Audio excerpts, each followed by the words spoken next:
nous sommes ravis, toutes et tous, d'accueillir aujourd'hui Sofiane Baba, qui est professeur de management stratégique à l'école de gestion de l'université de Sherbrooke et qui est aussi membre du comité scientifique de Keops.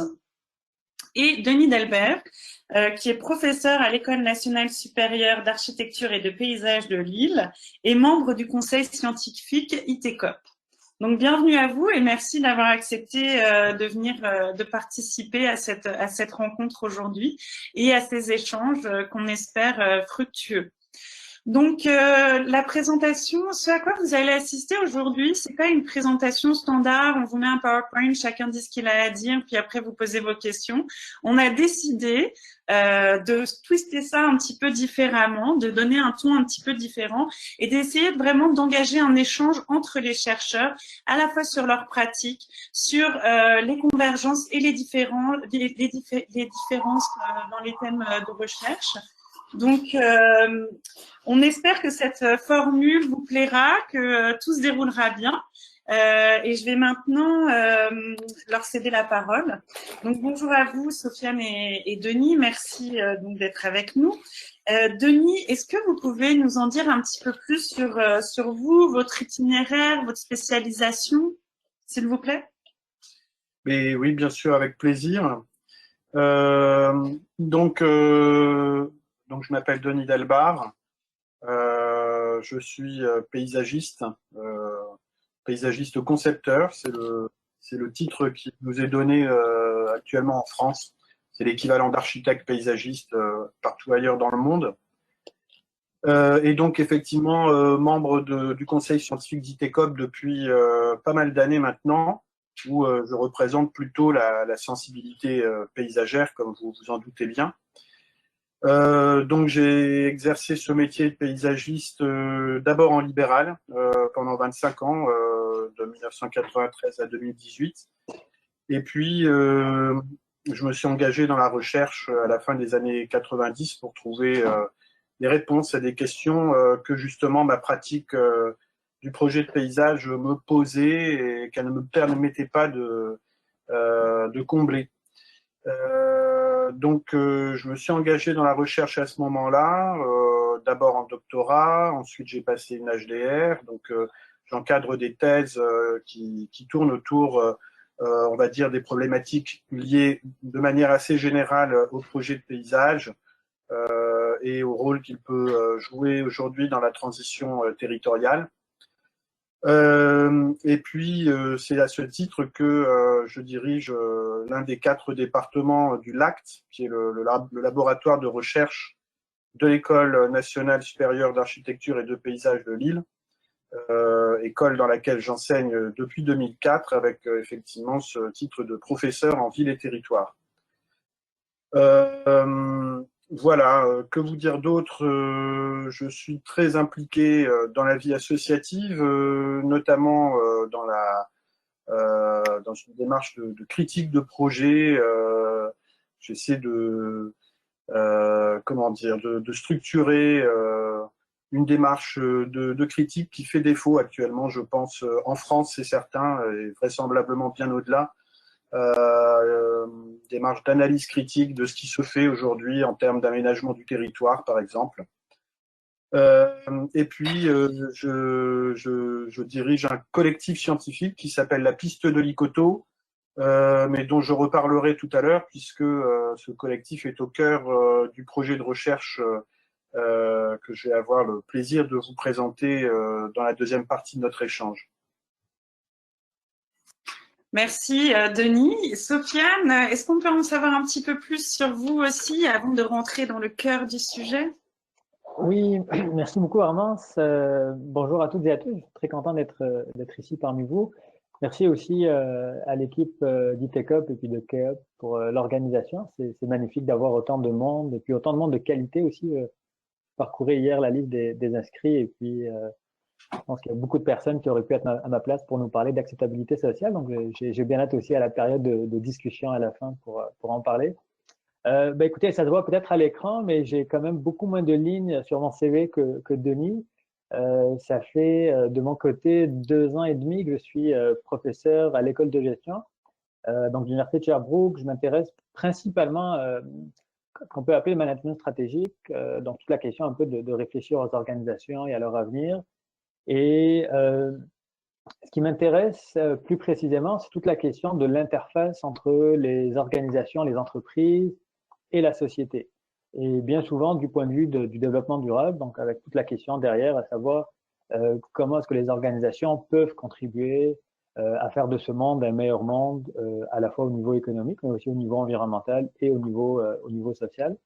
Ma thèse de doctorat que j'ai complétée à HEC portait sur l'acceptabilité sociale des projets, pas vraiment des projets d'infrastructures routières, mais plutôt de grands barrages hydroélectriques. Donc, l'histoire environnementale du Québec est intimement liée à l'histoire de controverses liées à des barrages gigantesques. Et donc, c'est un peu ce que j'ai essayé d'étudier dans le cadre de ma thèse.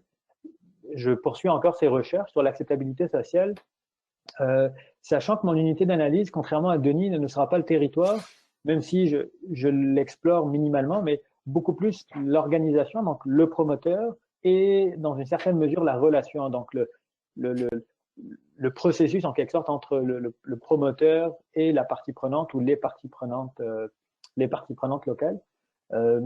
Voilà, moi j'ai un cursus un peu plus linéaire, c'est-à-dire j'ai l'équivalent d'une licence en gestion, une maîtrise en stratégie et un doctorat en stratégie. Donc naturellement, j'ai inscrit mes travaux de recherche sur l'acceptabilité sociale dans une logique plus classique, je dirais, peut-être un peu plus anglo-saxonne, c'est-à-dire plus managériale, plus organisationnelle, mais on essaie quand même pour autant d'avoir peut-être un regard critique dont Denis a parlé. On pourra en parler un peu plus tard. Je pense que c'est effectivement un aspect intéressant des discussions actuellement sur l'acceptabilité sociale. Donc voilà, je parlerai un peu plus de projets de recherche et de quelques exemples de papiers qui vont bientôt sortir un peu plus tard. Donc voilà, brièvement mon parcours. Et puis je suis aussi bien sûr membre du comité scientifique de KEOPS depuis un peu plus d'1 an. Et donc je fais partie de l'axe, en tout cas, enfin, je contribue aux 2 axes, mais je chapeaute avec Marie-André l'axe société et grands projets. Et j'ai aussi quelques recherches qui font justement le lien entre société et grands projets et l'aspect de gouvernance, donc le 2e axe de recherche fondamental chez voilà. Merci Sofiane. Et comme peuvent le constater nos participants, nous n'avons peur de rien. On a pris 2 profils très différents pour essayer de vous parler de quelque chose qui n'est même pas conçu de la même façon des 2 côtés. Quand je dis les 2 côtés, c'est les 2 côtés de l'Atlantique. Si je parle, depuis tout à l'heure, Sofiane a employé plusieurs fois le mot acceptabilité sociale. Denis, est-ce que ça vous fait réagir? Qu'est-ce que ça, par rapport à la recherche en France, qu'est-ce que ça vous dit quand vous entendez acceptabilité sociale? Puis Sofiane, je vous demanderai de réagir à ce que dit aussi Denis, parce que là, on est au cœur d'un concept. Moi, je suis du côté québécois. On parle beaucoup d'acceptabilité sociale. Donc, Denis, je vous invite à réagir, s'il vous plaît. Alors, ce terme d'acceptabilité sociale, il est également utilisé de notre côté de l'Atlantique. Il y a beaucoup de mes collègues au sein du conseil scientifique qui l'utilisent, j'allais dire abusivement. Je voulais dire abondamment. Mais pour autant, il ne fait pas l'unanimité. Voilà, c'est pas du tout un concept transparent. Je dirais, j'ai l'impression que il est assez fortement accepté au sein plutôt des sciences de la nature et en particulier par ceux de mes collègues qui se situent du côté de l'écologie et de la gestion des espaces naturels, qui sont souvent confrontés à une problématique de réception sociale de plans de gestion environnementale qu'ils mettent en place sur certains espaces, par exemple de bord d'infrastructures, gestion environnementale qui peut avoir des traductions paysagères diversement appréciées par les populations riveraines concernées.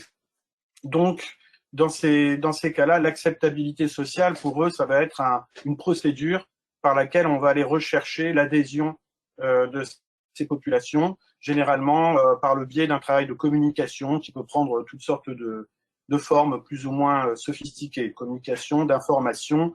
On peut aller parfois jusqu'à des des démarches dites participatives, d'organisation d'ateliers, voilà, de choses comme ça. Je dirais que dans le versant plus social des disciplines représentées au sein du comité scientifique et plus largement des équipes de recherche qui sont mobilisées par les programmes portés par ITECOP, cette notion d'acceptabilité sociale est beaucoup plus critiquée, voire même franchement rejetée, dans la mesure où bon, on est quand même dans un contexte territorial en France, en Europe d'une manière générale, qui est un peu différent de celui que vous connaissez en Amérique du Nord. D'ailleurs, qui est un contexte par ailleurs que, à titre personnel, je connais fort mal. Donc, je vous prie de m'excuser par avance pour tout ce que je pourrais dire pour avoir de caricatural. Et n'hésitez pas à me reprendre chaque fois que ça se produira. Mais je dirais qu'on est quand même un pays qui, me semble-t-il, par rapport au Canada, est plein comme un œuf. Un pays dans lequel il n'y a plus beaucoup de grands espaces. Tous les espaces sont abondamment habités. Chaque mètre carré concerne directement plusieurs catégories de population, plusieurs classes sociales, plusieurs catégories d'usage, plusieurs catégories professionnelles. Et donc, dès qu'on touche à ce territoire, on se trouve confronté à des situations de conflit effectifs ou potentiels avec lesquels nous devons composer. Alors, c'est là que la question de l'acceptabilité sociale peut être mise en critique, parce que vouloir pratiquer de l'acceptabilité sociale, donc par le biais de ces démarches participatives, par exemple, ou d'information, ça va immanquablement se traduire par une prise de pouvoir par l'un de ces groupes au détriment des autres. C'est la grande faiblesse, à mon avis, de ces démarches-là. C'est qu'on donne la parole, c'est très bien, mais tout le monde n'est pas capable de prendre la parole, et en tout cas pas de la même manière, et certainement pas dans les cadres, dans lesquels on propose effectivement à ces populations de s'exprimer. On exclut fatalement des catégories d'âge, des catégories de culture, des catégories professionnelles, etc., etc. Donc, du point de vue de cette critique sociale, de l'acceptabilité sociale, de ce concept d'acceptabilité sociale, je dirais que on aurait tendance à y voir une forme de prise de contrôle par certains intérêts sous couvert de démocratie participative. Voilà, c'est la raison pour laquelle, personnellement, je n'emploie jamais ce terme, je ne le revendique pas, et je préfère effectivement parler d'appropriation sociale, en me plaçant plutôt d'ailleurs sous l'angle de la constatation d'appropriation effective, plutôt que sous celui de la création de nouvelles appropriations, qui me laisse aussi un peu dubitatif. Oui, effectivement, je vous sens très critique à l'égard de ce terme. Sofiane, qui l'emploie, je ne vais pas dire allègrement, mais qui emploie le terme. Est-ce que... Abusivement pour reprendre la formulation de Denis.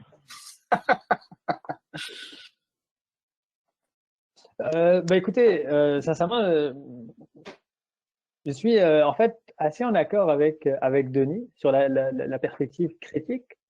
Mais en même temps, je vois aussi une grande utilité au concept, que ce soit pour façonner le débat public, mais aussi pour façonner un peu notre compréhension plus universitaire de ces phénomènes.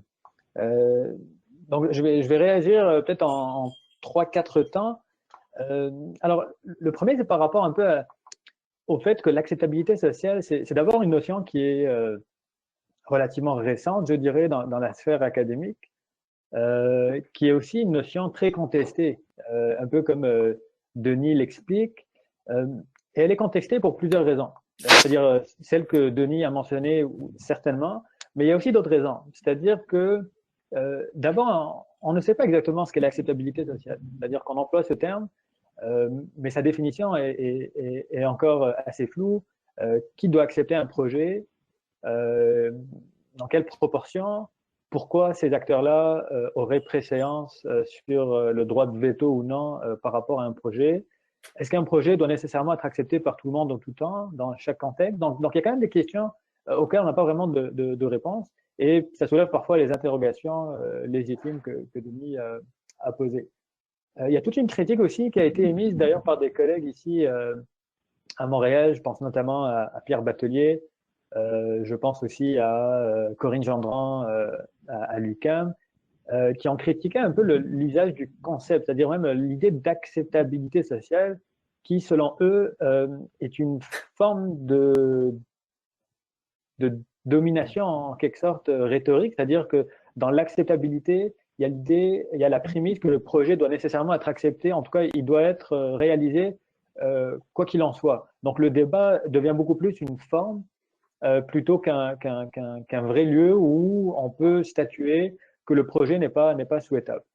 Et donc, ces auteurs-là vont distinguer l'acceptabilité sociale de l'acceptation. Donc, l'acceptation étant un processus où le statu quo à la fin est possible, c'est-à-dire que on a le droit en tant que partie prenante de dire on est heureux avec la situation actuelle de notre territoire, on ne veut pas de votre projet. Donc il y a aussi une critique sémantique par rapport à l'idée même de l'acceptabilité. Alors, Denis l'a bien mentionné, la conception limitée de l'acceptabilité sociale par rapport un peu à ce qu'est le débat public, ce qu'est la démocratie participative et quel est le vrai poids des individus et des communautés dans la réalisation au nom du projet. Donc, souvent, c'est plutôt une sorte de mascarade, en tout cas, c'est plutôt parfois une arène, plus une pièce de théâtre qu'on joue et puis qui donne souvent lieu d'ailleurs à des oppositions et malgré ces oppositions, les projets vont quand même de l'avant. Donc, je dirais, oui, je suis en accord avec Denis sur ces critiques. En même temps, il y a quand même, quand on regarde la littérature, il y a quand même plusieurs perspectives. C'est-à-dire, d'un point de vue plus peut-être épistémologique, il y a quand même plusieurs façons de concevoir l'acceptabilité sociale. En Amérique du Nord, je dirais, on en a trouvé 4 avec un collègue. Il y a une vision qui domine la littérature. C'est vraiment la vision, je pense, qui rend, à laquelle Denis est allergique. C'est l'acceptabilité sociale comme résultat, comme produit. Donc, il y aurait une telle sorte qu'une recette magique pour aller chercher, pour aller obtenir cette acceptabilité, pour réaliser un projet. Et dans cette optique-là, on va s'intéresser un peu à qu'est-ce que ça nous prend, quelle est cette fameuse recette magique. Il y a une vision beaucoup plus, donc c'est la première vision dominante, il y a une deuxième vision qui est peut-être beaucoup plus, je dirais, subjectiviste ou en tout cas social. C'est-à-dire qu'on va s'intéresser beaucoup plus aux dynamiques, quelque chose de plus processuel. On va s'intéresser par exemple à des interactions sur 20, 30, 40 ans et on réalise que l'acceptabilité sociale, finalement, on ne l'acquiert pas du jour au lendemain, mais c'est quelque chose qui se construit peut-être dans la durée. Il y a une vision plus culturelle ou culturaliste, c'est-à-dire que il y a aussi des recherches qui démontrent que l'acceptabilité sociale est quelque chose de socialement construit. C'est-à-dire si on va dans certains pays où les processus de démocratisation ne sont pas encore achevés, parler d'acceptabilité sociale n'a aucun sens, versus des sociétés parfois occidentales qui sont beaucoup plus développées au niveau de la démocratie, ça prend tout son sens. Donc, quelles sont un peu les perceptions et les attentes des parties prenantes dans différentes régions géographiques? Et finalement, la perspective critique, donc de remise en question complètement du concept, mais aussi des prémices en quelque sorte, en tout cas des éléments plus implicites à l'acceptabilité sociale. Il y a pas mal de chercheurs qui s'inscrivent dans cette posture critique, mais ils sont quand même assez rares, je dirais. Ils sont quand même assez rares et, à mon avis, en tout cas de l'extérieur, et peut-être que c'est une caricature, au Québec, j'ai quand même l'impression que le terme d'acceptabilité sociale s'est quasiment institutionnalisé dans les 10-15 dernières années. Les autorités publiques se sont appropriées depuis au moins 10 ans. Il y a maintenant un livre vert, il y a parfois même le terme est utilisé dans des législations, que ce soit au niveau provincial ou au niveau fédéral. Donc il y a quand même, on le prend pour acquis ce concept-là, et dans la société civile, on l'utilise aussi abondamment. Dans le monde des affaires, on l'utilise encore plus, et puis même nos ministres, notre Premier ministre l'utilise très fréquemment dans les discours politiques. Donc je dirais, on a appris en quelque sorte à vivre avec, au point où la prise de position plus critique est peut-être un peu plus rare ici qu'en France. Et puis, il faut dire aussi que sociologiquement, je pense que la société française est peut-être une société quand même plus contestatrice en quelque sorte, c'est-à-dire que tout est débat, tout est discutable, débattable, ça l'est peut-être un peu moins au Québec. D'ailleurs, on en rigole ici, c'est-à-dire qu'on dit on préfère le statu quo, en tout cas, on préfère le compromis à la controverse. Donc il y a peut-être ça aussi, c'est-à-dire que on a peut-être besoin d'un concept ici pour parler de choses qui ne font pas partie de notre quotidien d'un point de vue d'engagement politique. Caricature, bien sûr, peut-être, mais peut-être que Denis va être aussi en accord. Je ne sais pas, Denis, si vous souhaitez ajouter quelque chose sur…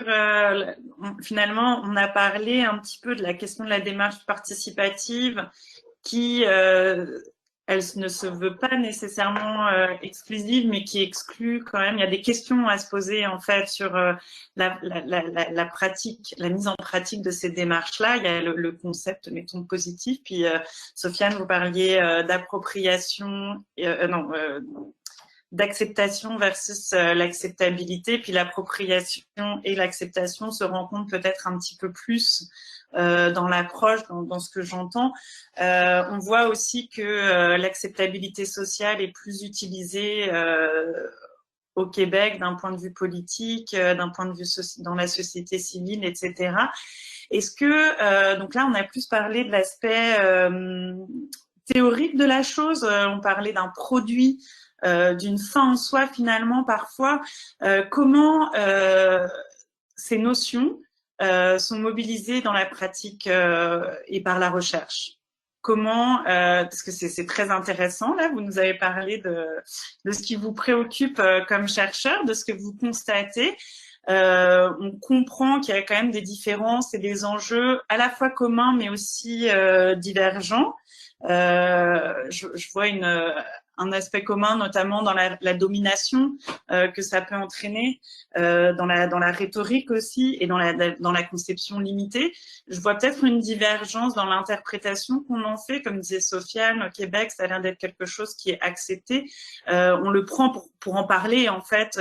Donc, on n'est plus dans la même, on n'est pas dans la même dynamique, je pense, par rapport au concept. Puis aujourd'hui, on ne peut pas nécessairement uniquement parler du concept, mais aussi de sa mise en pratique. Qu'est-ce que ça veut dire, puis qu'est-ce que ça signifie pour vous, chercheurs? Donc, Denis, je vous laisse la parole. Je sais pas exactement comment vous souhaitez, quelle forme vous souhaitez qu'on donne à la réponse, mais en tout cas, il y a un point, je pense, qui est très important à avoir à l'esprit et qui explique certainement en grande part ces écarts de réception de ce concept d'appropriation sociale. Et je suis d'accord avec Sofiane, il y a certainement de multiples façons de l'envisager, dont certaines peuvent avoir une forme de souplesse et d'adaptabilité, qui la rendrait peut-être plus pertinente de mon point de vue. Mais je pense qu'il y a quand même une différence de contexte là aussi qui est très importante, c'est que il me semble que au Canada, vous êtes encore dans une démarche de création de nouvelles infrastructures. Il y a de grands projets d'aménagement du territoire, alors qu'en France, c'est derrière nous. Il y a eu de ce point de vue-là, pour moi, un moment charnière avec l'affaire de l'aéroport de Notre-Dame-des-Landes. Vous en avez, je suppose, entendu parler de votre côté de l'Atlantique.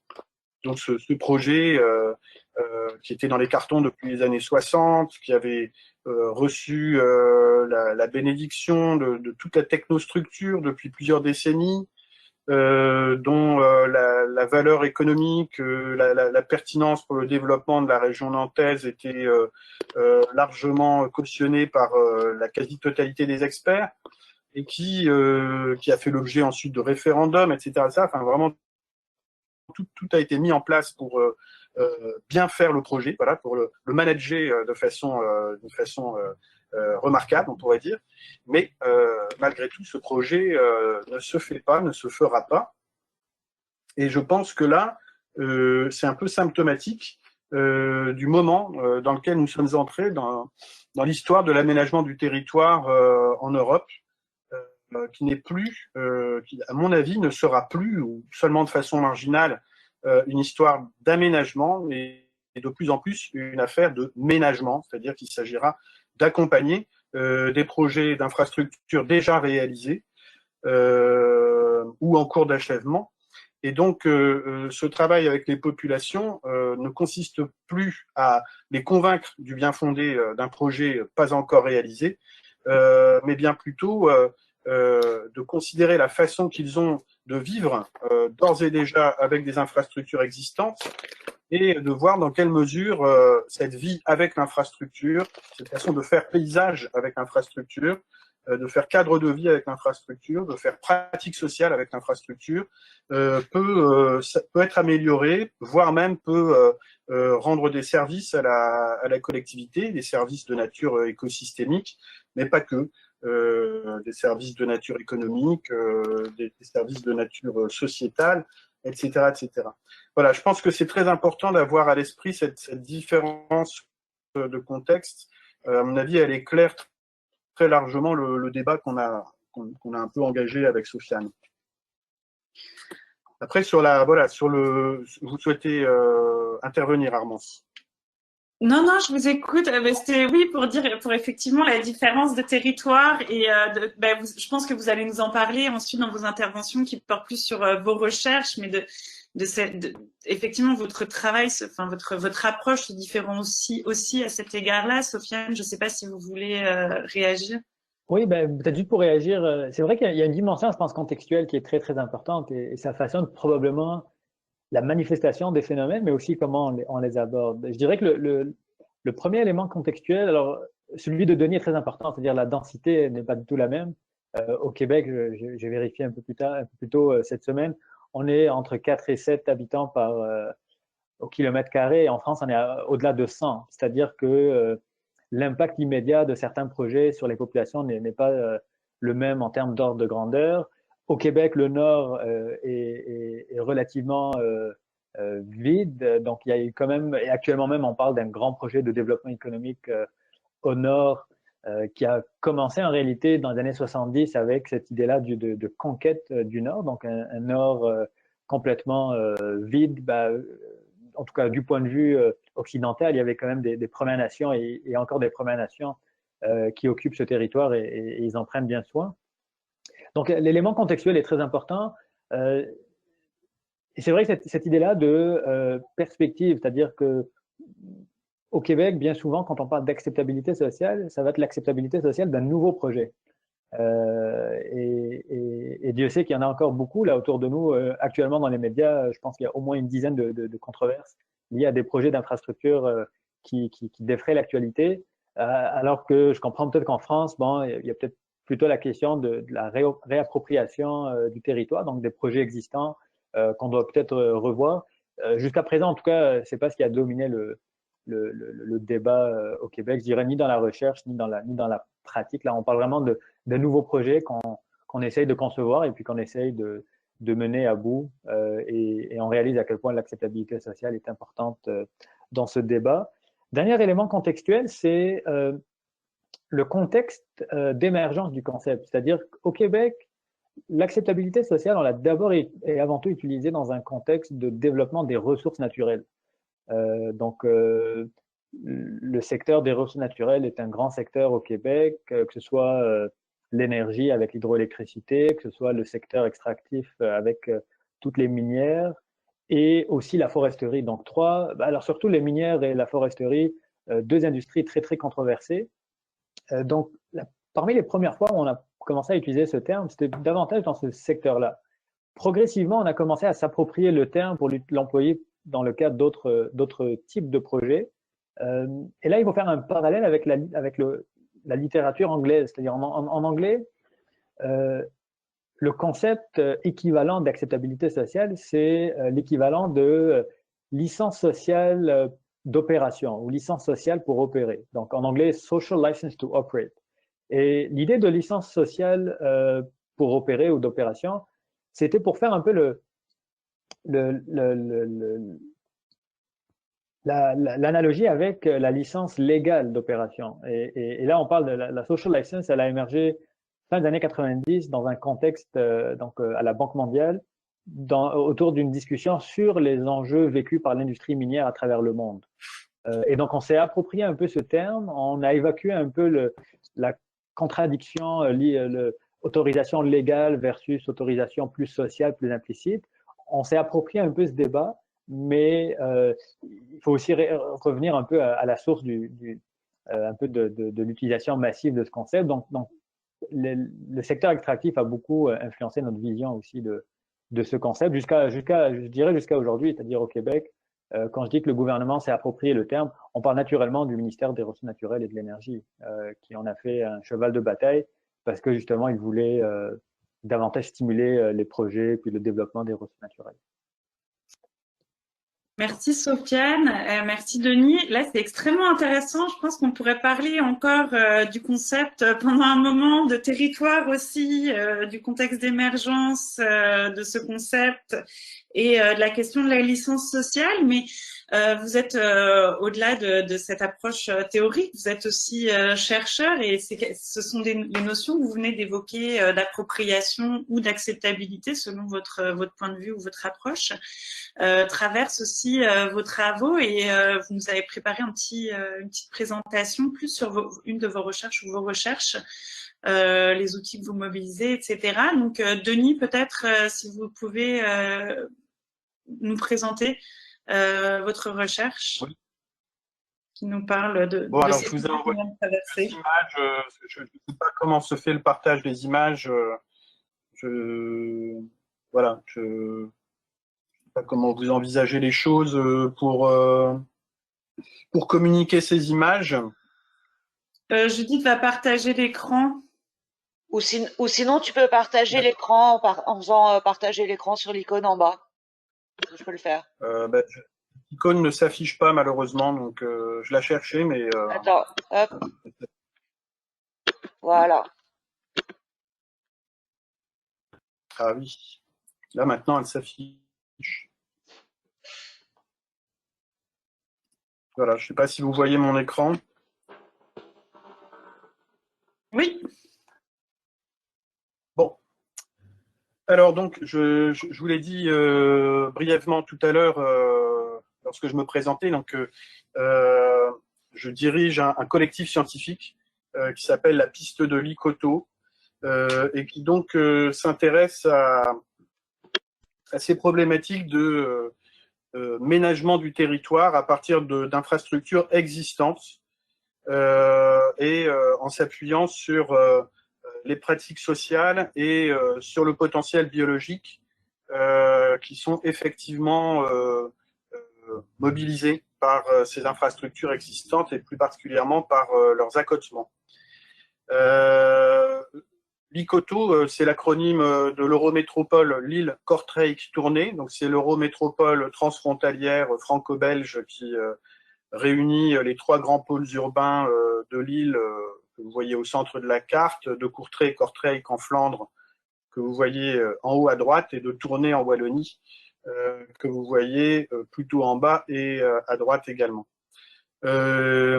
Ça représente un très gros nœud d'infrastructures linéaires, donc à la fois des autoroutes, des canaux à grand gabarit, des lignes à grande vitesse, des voies ferrées régionales, 650 km d'infrastructures de transport, c'est-à-dire 1300 km d'accotements et de talus. Et ce que cette carte essaie de montrer, c'est l'incroyable fragmentation territoriale qui est générée par ce grand nœud d'infrastructures. C'est-à-dire que cette eurométropole, en fait, elle est constituée par une série de plaques, comme un puzzle, si vous voulez, dont les pièces seraient séparées par ces infrastructures.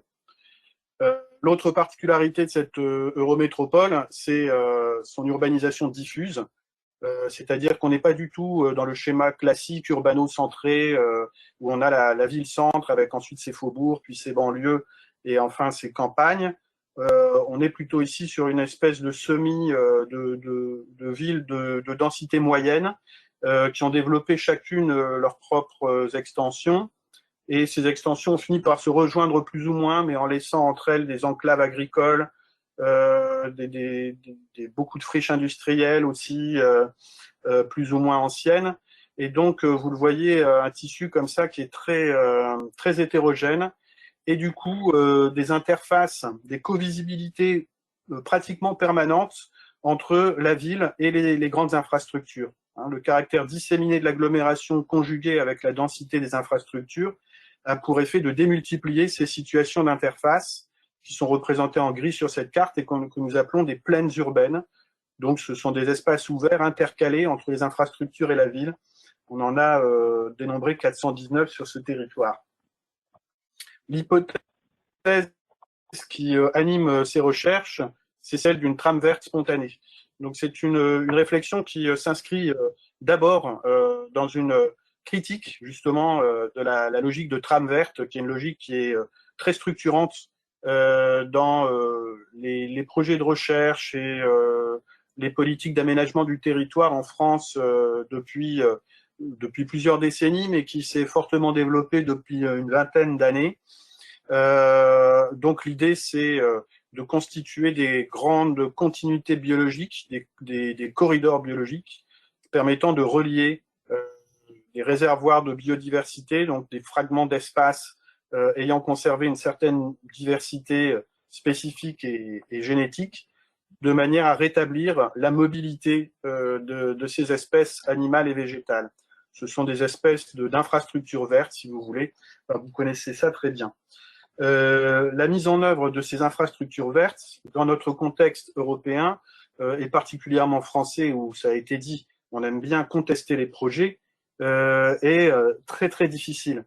Ça a donné lieu à l'élaboration de schémas de trames vertes à partir d'un travail cartographique essentiellement, qui a permis d'identifier ces réservoirs de biodiversité, d'identifier les corridors à créer pour relier ces réservoirs de biodiversité, mais qui se sont heurtés de façon presque systématique à la complexité des terrains. C'est-à-dire que ce n'est pas le tout de tracer une jolie flèche verte sur une carte, il faut aussi savoir par où elle passe, et quand on se demande comment on va la réaliser, eh bien là on se heurte très souvent à un effet de réalité qui peut être extrêmement frustrant.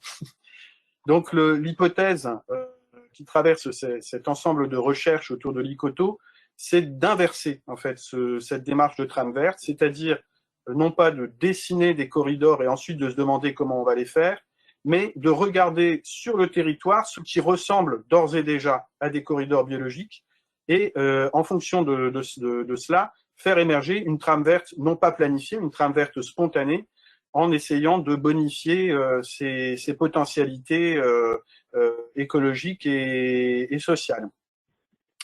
Donc voilà, ça donne lieu à ce genre de projection cartographique. Hein. C'est une carte à la fois qui se situe un peu à mi-chemin entre un état des lieux et un projet. Bon, ça ressemble à ces espaces de bord d'infrastructure, ces 1300 km de bord d'infrastructure, d'espaces de marge urbaine, à toutes sortes de choses, hein, mais généralement on est sur des espaces effectivement où la végétation joue un rôle important. Voilà, ça peut prendre des formes très très différentes. Parfois c'est très boisé, parfois, je ne sais pas si ça s'affiche bien. Là ici on est sur des pelouses, au contraire, j'ai l'impression que oui, voilà des pelouses. Là ici on est sur des pelouses qui sont pratiquement stables parce qu'on est sur des terrains qui sont extrêmement pollués. Ça, c'est une dimension importante aussi de la question. Hein. On travaille en Europe, en France et particulièrement dans le nord de la France sur des sols qui sont généralement des anthroposols extrêmement pollués, ce qui peut avoir des effets sur les cortèges végétaux tout à fait surprenants et en fait très précieux hein, du point de vue de la gestion de la biodiversité. Et puis de façon plus classique, ces talus plantés, généralement plantés dans les années 70, 80, 90, plantés très densément et qui aujourd'hui constituent des linéaires de taillis dont les gestionnaires d'infrastructures ne savent plus très bien quoi faire. Donc ces recherches, elles sont portées depuis une dizaine d'années maintenant, enfin depuis 10 ans d'ailleurs exactement, par les pouvoirs publics, via le ministère de l'écologie, d'abord dans le cadre d'un programme qui s'appelait le PIRV, de 2011 à 2015. PIRV, ça voulait dire Programme interdisciplinaire de recherche ville et environnement. Et puis, ces dernières années, par ITECOP, donc il y a deux recherches, la recherche en piste, qui était une recherche plutôt méthodologique, et puis la recherche Saltus, qui est en cours. En 10 ans, c'est progressivement constitué une équipe multidisciplinaire de chercheurs de paysages, je les appelle comme ça, qui sont des gens, alors qui pour la plupart sont des scientifiques, mais pas tous. Parmi les scientifiques, on a des gens qui viennent des sciences plutôt dures, on va dire, des sciences de la nature.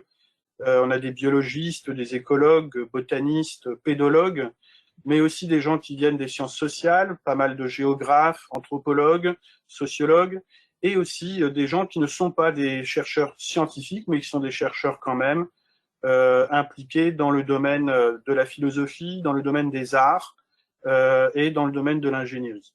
Voilà, donc c'est une équipe qui s'est progressivement constituée, qui continue de s'étoffer, mais enfin qui s'est stabilisée autour aujourd'hui d'une quinzaine de membres.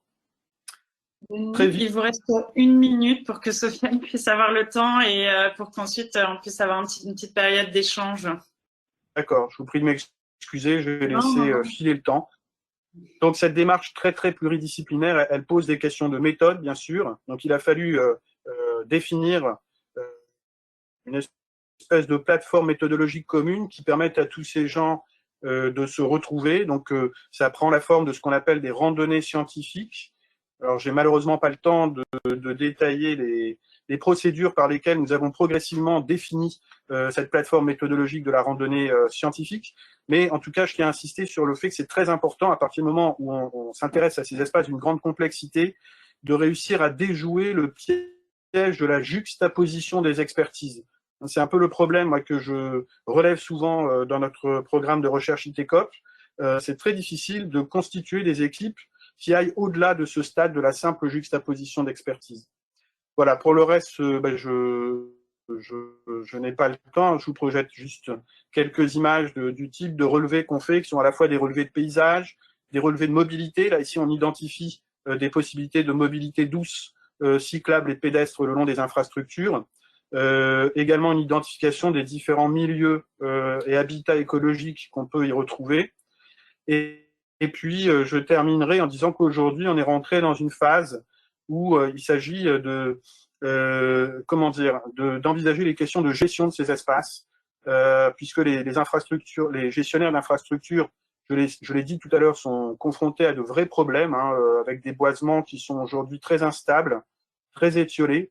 Et donc, on sait qu'on va devoir revenir sur ces terrains-là. Et la question, c'est comment imaginer des plans de gestion qui vont permettre de tirer parti au maximum des qualités de ces espaces. Voilà, donc on a 5 sites pilotes en France et en Belgique sur lesquels nous menons jusqu'en 2024 une recherche expérimentale donc, autour de l'organisation de chantiers qui doivent permettre progressivement de définir des modes de gestion adaptés à ces espaces.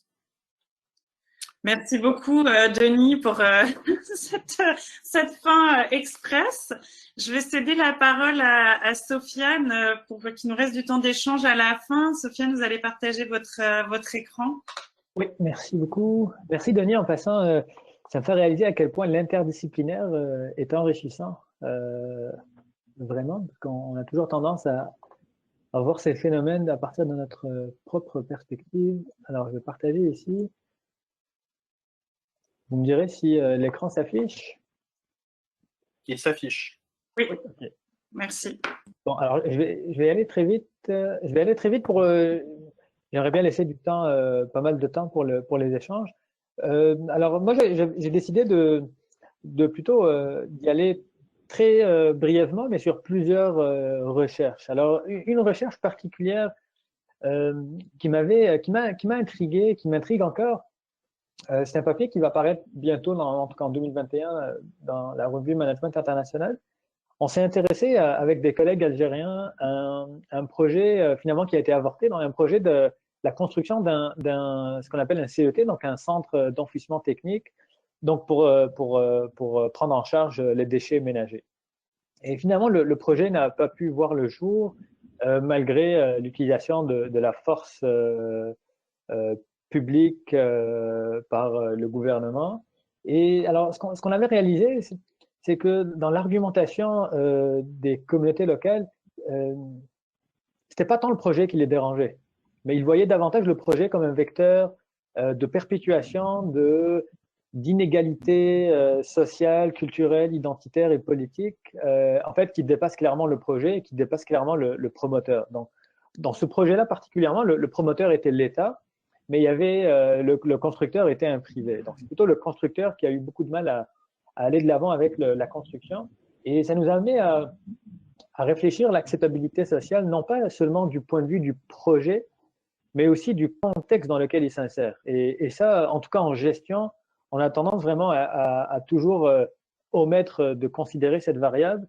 Le territoire est riche, le territoire abrite des tensions historiques, des tensions politiques, ici en l'occurrence des tensions sociopolitiques liées bon, à l'identité, à la culture, etc. Et donc, ce qu'on dit dans l'article, c'est pour les promoteurs, il faut aller au-delà du projet, il faut aller au-delà d'une vision très, très simpliste de l'acceptabilité sociale et comprendre un peu le territoire dans lequel s'insèrent ces projets. Ici au Québec, on peut faire un parallèle assez rapide avec les contextes, les territoires plus des autochtones, donc des premiers peuples. Ce sont des territoires très riches en histoire, en tensions politiques, et on voit parfois certains promoteurs faire fi un peu de cette trajectoire historique qui remonte à des siècles et des siècles, voire à des millénaires, et puis vouloir toujours reconstruire à partir d'aujourd'hui comme s'il n'y avait pas d'avant. Alors peut-être une deuxième recherche actuelle en cours, non publiée, qui est en collaboration d'ailleurs avec Hydro-Québec. Donc Hydro-Québec, c'est une grande société d'État au Québec qui est le principal producteur d'hydroélectricité et distributeur d'électricité. Donc c'est grâce à Hydro-Québec que je peux me connecter ici et puis vous parler. Hydro-Québec a développé à peu près 45 ans d'expérience et d'expertise dans la gestion des relations avec le milieu local, donc avec les parties prenantes locales et donc 45 ans d'expertise dans la gestion de l'acceptabilité sociale de ces projets. Donc ça peut être des grands projets hydroélectriques qui valent entre 7 et 10 milliards de dollars, mais aussi parfois des lignes de distribution pour exporter de l'électricité du Québec vers les États-Unis. On parle de projets de moindre envergure, mais qui sont quand même importants, 200, 300, 400 millions de dollars. Et ce projet vise à essayer de comprendre un peu d'un point de vue organisationnel, donc du point de vue de l'entreprise, du promoteur, quelles sont un peu les connaissances qui ont été développées par rapport à l'acceptabilité sociale, mais aussi quelles sont les ressources au sens très large, non pas juste ressources financières ou techniques, et les compétences qui sont favorables en tout cas à l'acceptabilité sociale. Il n'y a pas forcément de lien de causalité ou en tout cas de corrélation immédiate, mais en tout cas qui favoriserait l'acceptabilité sociale. Et on s'intéresse à 3 niveaux dans l'organisation. Donc le niveau plus individuel, donc qui sont ces personnes qui interagissent avec les parties prenantes qui vont se prononcer sur le projet? Quelle est un peu l'équipe ou la fonction ou le département dédié à ces questions? Donc chez Hydro-Québec, il y a quand même une maturité assez importante par rapport à ces questions et il y a des fonctions dédiées. Donc il y a des équipes d'une vingtaine, trentaine de personnes qui ne font que gérer la relation entre Hydro-Québec et les parties prenantes locales au quotidien. Et puis au niveau de l'organisation, plus d'un point de vue macro, est-ce qu'il y a une stratégie d'ensemble? Est-ce qu'il y a une vision d'ensemble? Et surtout, est-ce qu'il y a une culture organisationnelle d'ensemble qui véhicule certaines valeurs qui sont peut-être plus propices à l'acceptabilité sociale, en tout cas plus propices au dialogue, au débat et à l'inclusion des parties prenantes? Alors peut-être un troisième projet très très brièvement, actuellement également en cours de révision dans une revue. On se pose la question finalement, est-ce que chaque projet est unique? Est-ce que chaque controverse est unique? Ou est-ce qu'il y a une telle chose, peut-être que des configurations, c'est-à-dire qu'il y a peut-être une dizaine de trajectoires qu'on voit et qu'on revoit d'année en année, de contexte en contexte? Et est-ce qu'il y a une manière de modéliser ou en tout cas de théoriser ou en tout cas de mieux comprendre cette trajectoire-là pour pouvoir informer un peu la trajectoire du débat public autour de certains projets.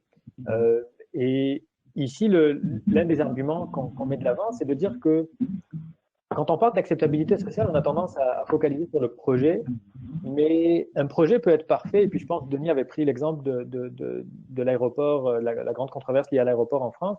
Un projet peut être bon sur papier et être malgré tout refusé par les parties prenantes. Et ça nous amène à réfléchir un peu au processus de construction de l'acceptabilité sociale.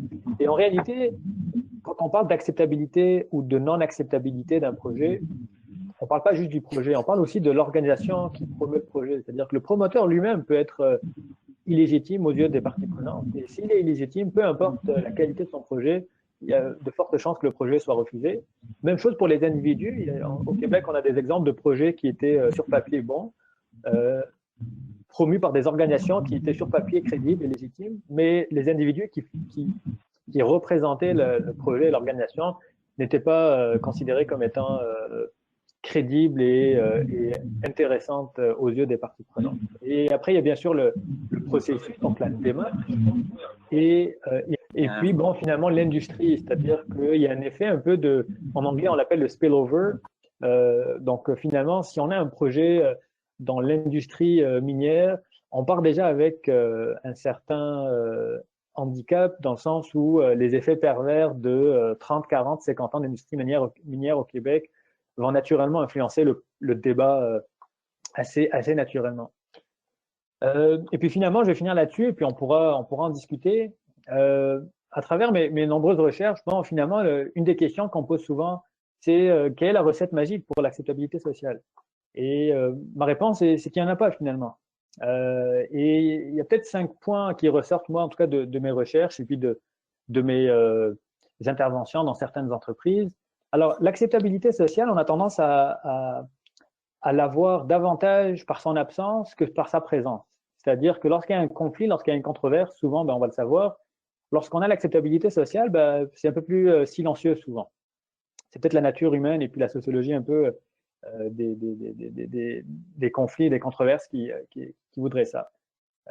La deuxième chose, c'est que c'est un processus plutôt qu'un résultat. C'est-à-dire que c'est quelque chose qui se négocie en permanence et je peux l'avoir demain et puis dans 2 jours, je peux déjà avoir reculé nettement aux yeux des parties prenantes. Donc c'est une trajectoire en réalité qui ne s'arrête jamais.